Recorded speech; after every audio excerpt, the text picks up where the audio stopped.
top of on the top of a truck. So yeah, it was like. But here's the thing with this: it was like I thought, like I said, this was also 4.5 stars match of the night, maybe WWE's match of the year. yeah, And it just shows, man. I'm really excited to see Edge go with some of the young guys. yeah, I am too. And I mean, both guys deserve all the credit in the world for what they did in here. Orton did very, very great as well.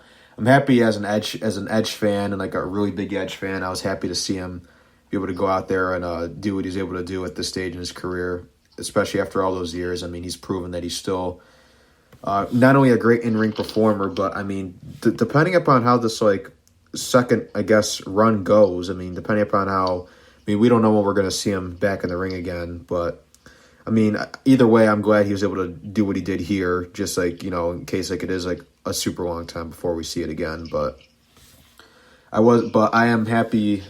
I'm just happy he was able to go out there and prove not only that he's a great in-ring performer, but depending upon how this like run goes, I mean, he could maybe move up that ladder amongst like the all-time greats. So. Yeah, but he's already pretty high up there. Yeah. No, I he has the most awesome. titles in WWE history, right? Overall titles? He might actually, because, I mean, the guy's got like 14 tag team titles alone. He's got like 11 world titles. Intercontinental. Yeah. He did win the U.S. title once. Not only that, he also won King of the Ring, the Royal Rumble, and Money in the Bank. Yes. So he did it all. Like, Edge literally won everything you can win in WWE. Yeah. No, so I just done everything. No, I just great, and I'm happy he was able to come back and do this match. I hope for a speedy recovery. I hope all is well with him. I'm not gonna lie, I was gutted before the show went on air and I saw that he got hurt again. It really made me sad to hear that, but at least he put on a hell of a show. Yeah. And also keep in mind, I think part of it, man, Edge is not going to always wrestle 45 minutes. Yeah. Yeah, I think that's quite clear. I think that was part of it. I mean, he wrestled for a long time. Like, that was, yeah. You know, it's hard to literally not be wrestling at all and then come back and your first real wrestling match is a 45-minute match. Yeah, I mean, that I didn't see that coming. They tore it down. No, they absolutely tore it down. I heard reports going into it that it was really, really good. But I mean, when I hear really, really good, I'm thinking like, 3.5 stars, 3 3/4. But like, here's the thing. We also need to give, like you said, we're giving a lot of credit to Edge. We need to throw some love to Randy. No, we need to throw some love to Randy for that too. I mean, Randy played the heel. When Randy wants to be the sadistic heel, I don't know if there's anybody in the wrestling business right now that's better than him. No, I think he's one of the better heels of all time. Like, I mean, the way that he can be the sadistic, like, crazy Randy, he's so good at it. Like, I know. Like, the stuff they did to build the Edge match like earlier in the year, I thought all that stuff was spectacular. Mm-hmm. And like I said, I wouldn't mind if we got this Randy, we got a title run on. No, I think he would be a perfect opponent for Drew McIntyre to challenge next for the WWE title. And as I said, as you said, but we both are in agreement on this. But I think that Orton having one last run with the title, especially after something like this, I think would be great. And I don't have a match with him and McIntyre. I think that'd be a great matchup. How many world titles would he have had then? 14? Yeah, I think so. Obviously, he's one of the best in WWE. Randy's probably one of the most naturally gifted wrestlers ever. Yeah, if not the most. Yeah. I don't really have anything else to say. This was great. For overall, I'd probably give the show like a 6 out of 10. That's exactly what I gave it. But this match saved it. This match saved it. But even with this match being so great, the rest of the show, was still pretty blah. Yeah. Oh, for sure. Yeah, I wouldn't say bad because you had Drew versus. Yeah, Drew and Lashley, and that was good. You had the women's tag match, which was okay. Yeah, that was like fun opener.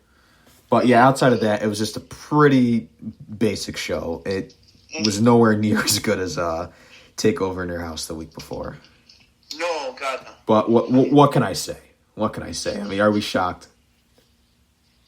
But yeah, that's our Backlash review, and hope you see Edge back soon. Yes, sending our best wishes to Edge. And this was our WWE Backlash 2020 review and recap. Hope you guys enjoyed this one. Be sure to follow JNC Radio on social media at JNC_radio.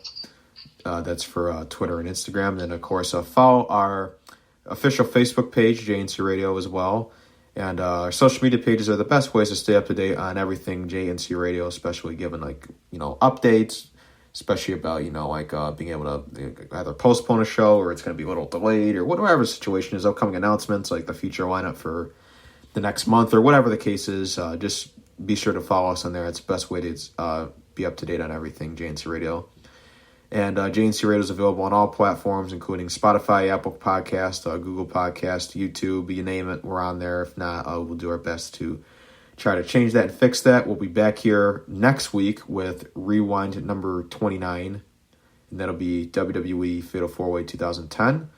So hope you guys really like this one. And if you have not yet, even if you have, go ahead and give that Edge and Orton match another play. It deserves it. I'm probably going to go ahead and watch that match again as well. Oh, me too.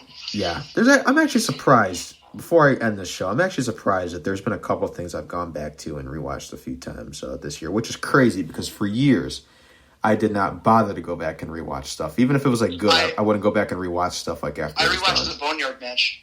I've rewatched that 5 times. You know what I mean? I mean, even other things. I've rewatched stuff from that Mania. Even despite all the circumstances and everything, I've probably rewatched parts of that Mania more than I've rewatched other Manias in recent years. They did a solid job with what they had to do. No, they had a lot of things against them, as I've said many times. They had a lot of things against them. So even if wasn't the greatest show ever, I still commended them just for being able to do that. And I mean, they've tried to continue to run shows through this difficult time. So I mean, I do commend them for that, even if it doesn't turn out the greatest. And I mean, even if we do dislike certain things, or we may dump on it or shit on it or whatever. I mean, they are, I guess, still doing what they are with it. But that's all we have for this. Hope you guys enjoyed it. Spread the word about JNC Radio. Tell your friends, tell your family, tell anyone you think that would enjoy this podcast, especially if they're a pro wrestling fan. And see you next week, and peace out.